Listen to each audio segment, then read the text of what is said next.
E se Satoru Gojo fosse uma pessoa real? Um rapaz como qualquer um de nós vivendo no nosso mundo? Claro, não tão normal assim. Afinal, vamos brincar de cientista aqui. Pegar um rapaz como cobaia e usar a ciência real para dar para esse rapaz todos os poderes do Gojo. O infinito, o vazio roxo e até a sua expansão de domínio. Periodicamente também vamos fazer pequenas varreduras nele ao longo do processo, para analisar a evolução da nossa cobaia. Mas tem um detalhe cruel. O mesmo poder que vai tornar ele invencível também vai matar ele aos poucos, graças a um fenômeno científico perturbador que a gente vai explicar mais tarde. Vamos chamar a nossa cobaia de Gabriel. Mas é claro, a gente também vai desconsiderar o uso de energia amaldiçoada reversa. Até porque se o próprio Gojo precisou chegar à beira da morte para aprender essa técnica, quem é o Gabriel na fila do pão? Começando com o mais memorável, expansão de domínio, o vazio infinito.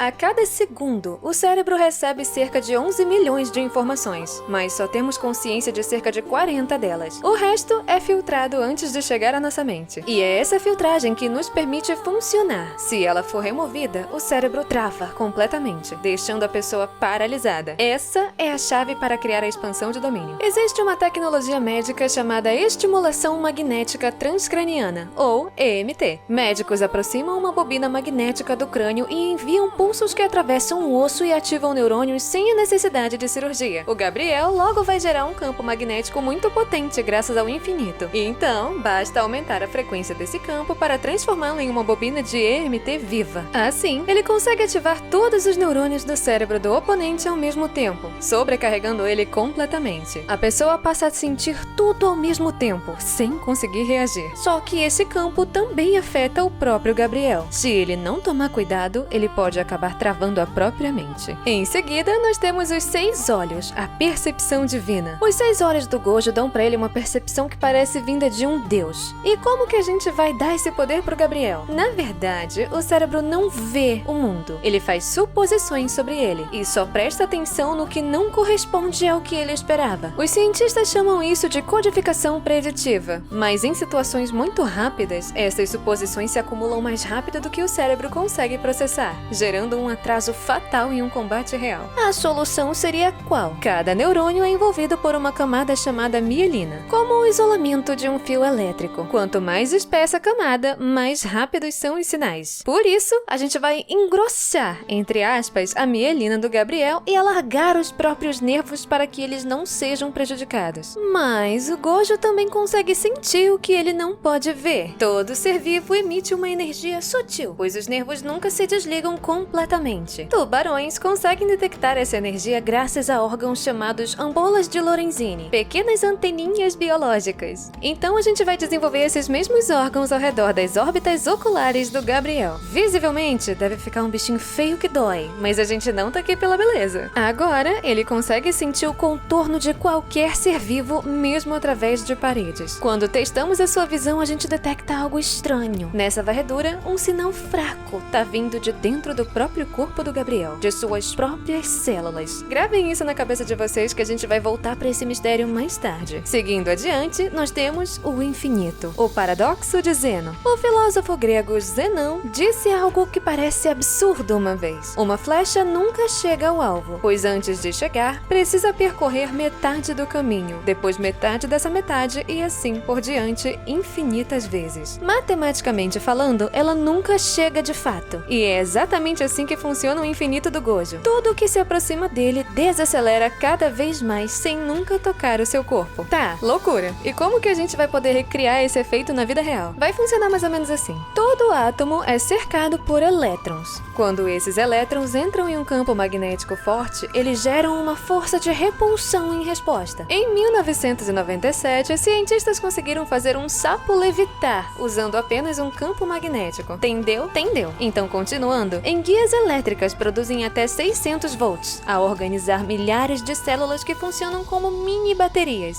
que são chamadas de eletroplacas. E qualquer corrente elétrica em movimento cria um campo magnético ao seu redor. Por isso, desenvolvemos essas mesmas células sobre a pele do Gabriel. Elas geram uma corrente forte o suficiente para envolver todo o seu corpo em um campo magnético. Tudo que entra nele é empurrado para trás. E quanto mais perto alguma coisa chega, mais forte fica a resistência. Mas como essas células funcionam de forma automática, inclusive eu tô desligando agora a sua respiração automática. Boa sorte.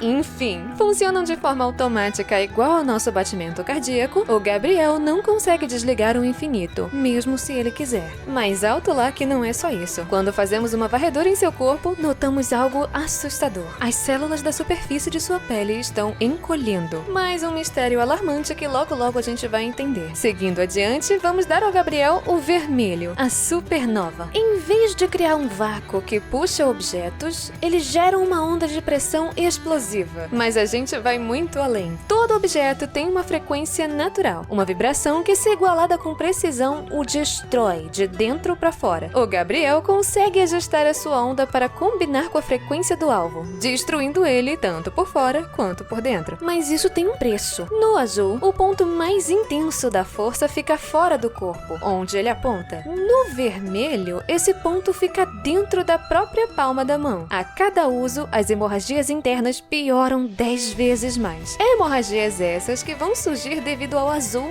mais pra frente. E nessa seguinte varredura, a gente vê algo ainda mais perturbador. As células não estão apenas encolhendo, elas estão perdendo a ligação com o corpo, soltando-se cada vez mais por dentro. Mas o experimento não pode parar. E em seguida, nós temos o azul, o buraco negro em miniatura. O poder azul do Gojo funciona como um mini buraco negro, atraindo tudo para um único ponto. Em 2015, pesquisadores da Universidade de Bristol descobriram que ondas sonoras organizadas em um padrão específico criam uma zona de baixa pressão que suga objetos ao redor. Mas a gente precisa disso em uma versão biológica pro Gabriel. Vocês sabiam que existe um animal chamado camarão-pistola? As suas pinças se fecham com tanta velocidade que criam um vácuo temporário na água ao redor. Quando esse vácuo se desfaz, ele puxa tudo pra dentro. Por isso, desenvolvemos órgãos na palma das mãos do Gabriel capazes de reproduzir esse efeito no ar. Ao apontar para um lugar, ele cria uma zona de baixa pressão que puxa tudo que estiver por perto. Mas a cada vez que esses órgãos são ativados, a pressão retorna para o interior do corpo. O uso repetido causa hemorragias internas. Então ele não pode usar esse ataque muitas vezes. E na nova varredura, percebemos que o encolhimento celular já não está só na superfície. Ele se espalhou para camadas mais profundas.